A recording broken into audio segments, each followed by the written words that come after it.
Syeda Ralun, Kanwil Direktorat Jenderal Pajak atau DJP Aceh menggelar kampanye program pengungkapan sukarela atau PPS saat Banda Aceh Car Free Day atau CFD pada Minggu 27 Juni 2022. Kegiatan kampanye itu dilaksanakan oleh petugas dari Kantor Pajak Pratama atau KPP Banda Aceh dan KPP Aceh Besar. Kanwil DJP mengajak orang atau wajib pajak di Aceh agar mengungkapkan seluruh harta yang dimiliki dalam laporan pajaknya tahun ini.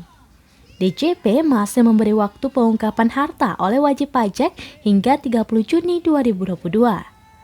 Acara kampanye ini diawali dengan senam bersama, lalu diisi dengan hiburan berupa marching band Gita Handayani dan tarian Aceh dari Sanggar Mados, serta sosialisasi dari petugas pajak kepada warga yang hadir dalam CFD.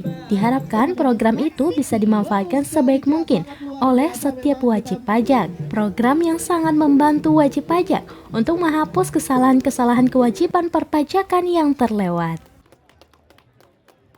Hari ini Car Free Day disponsori oleh Dirjen Pajak Aceh ya, Direktorat Jenderal Pajak Aceh, di mana diharapkan dengan adanya hadiran di Car Free Day, mereka bisa mensosialisasikan soal perpajakan di masyarakat.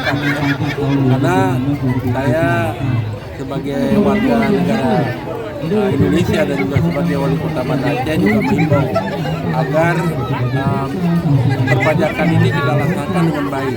Apakah itu pajak bulanan, pajak yang namanya tahunan SPT, karena kita melihat bahwa pembangunan Indonesia ini banyak ditopang oleh hasil perpajakan. Dari Banda Aceh, Muhammad Nasir, Serambion TV.